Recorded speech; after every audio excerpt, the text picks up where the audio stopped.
talk to me today about how you see Bitcoin. One of the things that I think you've done a fantastic job talking about is the network itself and how to think about it essentially defending the folks who hold Bitcoin, et cetera. And given the fact that, we could sit here and talk probably for hours about defending space or defending other types of attacks, you've got a very interesting perspective. So just maybe walk us through how you see the Bitcoin network as like a defense mechanism.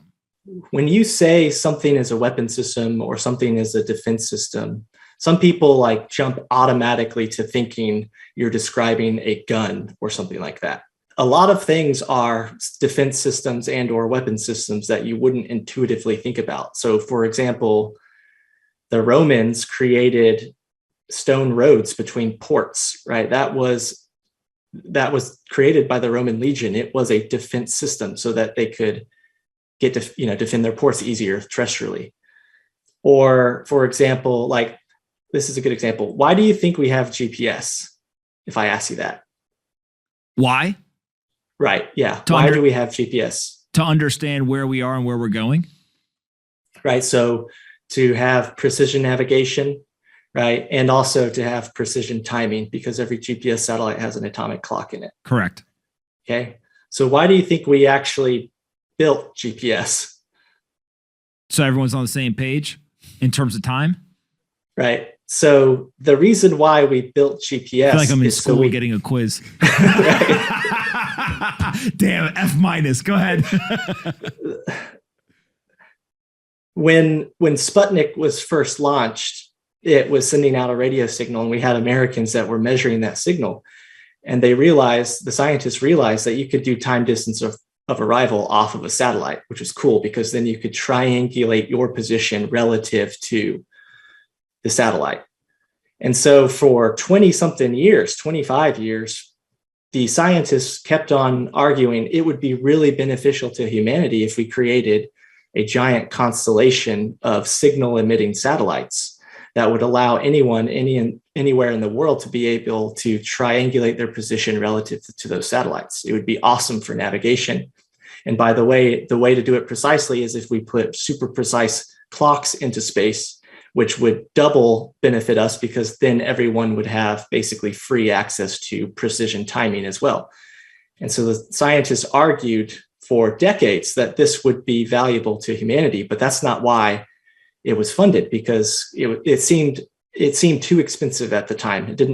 People didn't fully understand its value until we ran into an issue where we were in a Cold War with the USSR, and we had the capability to launch intercontinental ballistic missiles. And those intercontinental ballistic missiles knew where they were because they had inertial navigation systems in them that were accurate for something like 30 minutes. Ditto for if we scrambled bombers and we wanted to fly bombers and drop bombs, they would have inertial navigation systems inside of them that were accurate enough.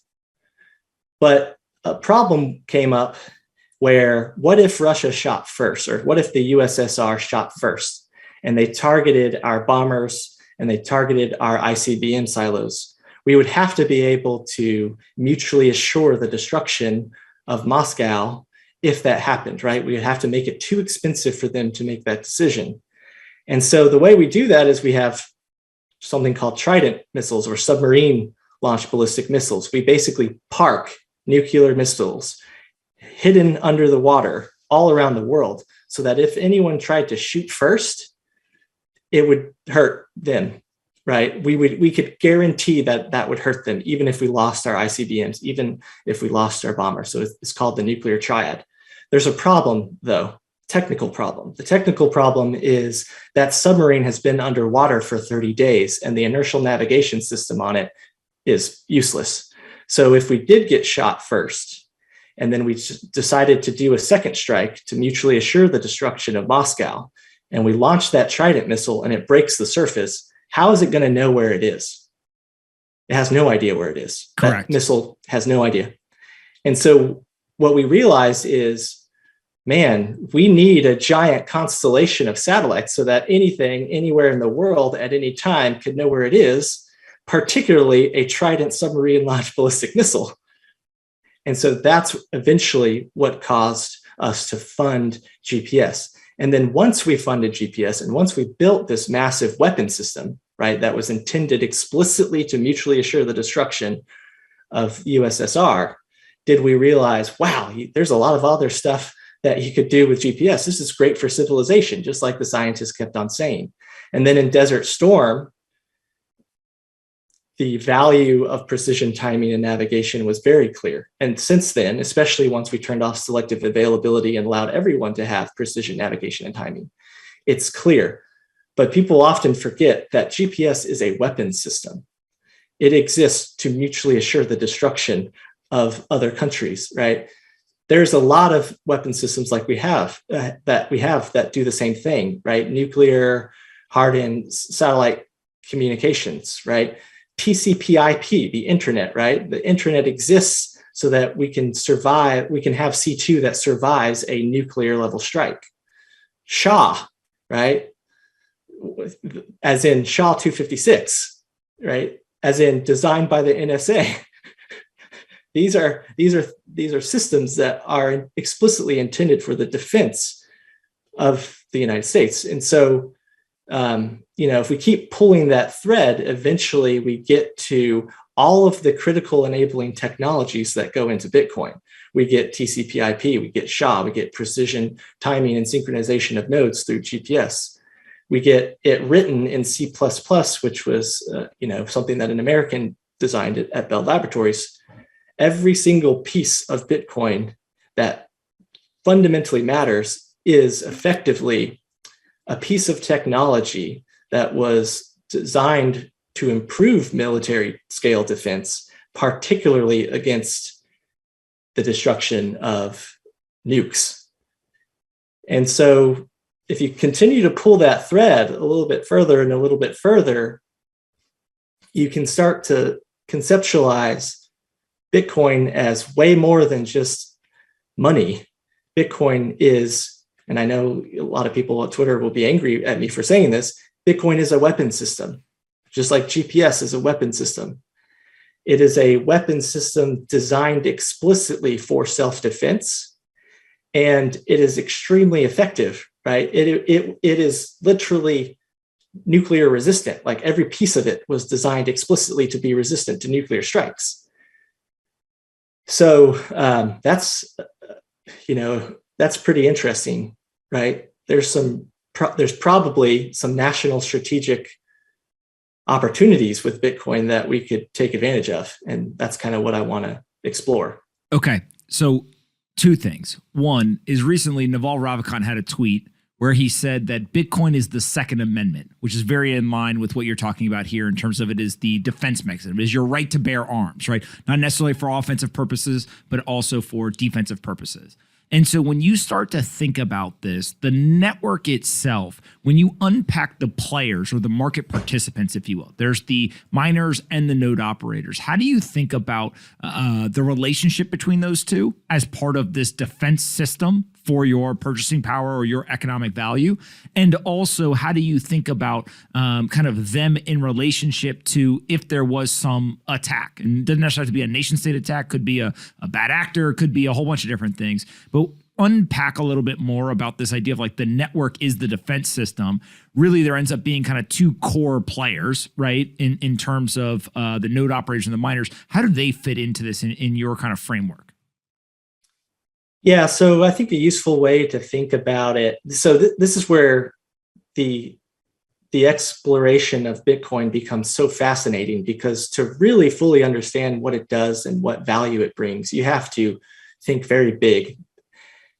And so if you think about civilization, itself, the role of governments, the role of militaries, the role of currency, Bitcoin has a little bit of everything, right? So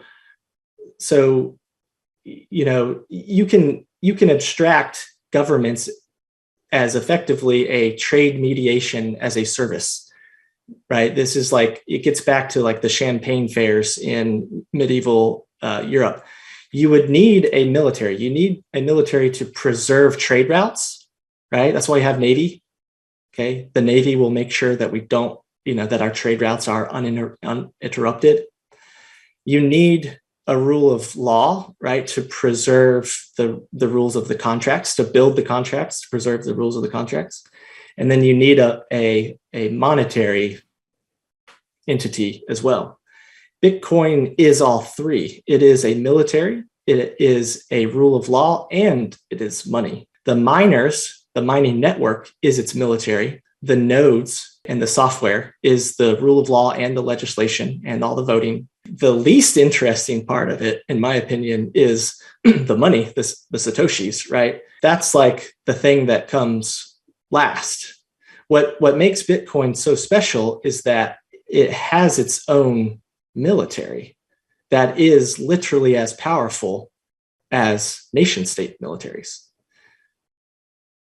And when you think of that, right? So if you think of that exact idea where it is built in, one of the things that I wrote maybe 2 years ago at this point, which I took a ton of flack for at the time, was this idea that the money historically on its rise to, let's say, global reserve currency status or high adoptability ends up almost always being catapulted to that position via violent conflict in which one party ends up being successful over another, and then they establish their money, right? So you're one nation, I'm another nation, you have the global reserve currency, I show up, I conquer you, now my money is the global reserve currency. So there's a violent conflict that occurs. And what I wrote about was this idea that Bitcoin specifically would be the first currency, the first store of value to rise to global reserve status without ever dropping a bomb, shooting a bullet, needing soldiers, guns, etc. And the idea was, in the analog world, the person who has the best offense is the most powerful. So if you have the most firepower, if you're the most effective from an offensive standpoint, you are the most successful military in terms of going and conquering. But in the cyber, virtual, digital world, if you have the best defense, you're actually the most powerful, because all you have to do is basically continue to defend 24/7, 365 without fail, no matter what the attack is. And therefore, people begin to slowly adopt and realize that this is the strongest thing. And so Bitcoin's computing network is the strongest computer network in the world, and therefore has the greatest defense. And if it has the greatest defense, it will continue to prove to be the strongest, the thing that people can put the most trust in. And over time, it just continues to kind of outlast everything else. And so my thought process was like, the world changes when we go from like an analog-based world to a digital-based world. And now it's not about offense, it's about defense, which actually seems to be somewhat in line with what you're talking about here of the money and the quote unquote army being one, right? They come together in a package.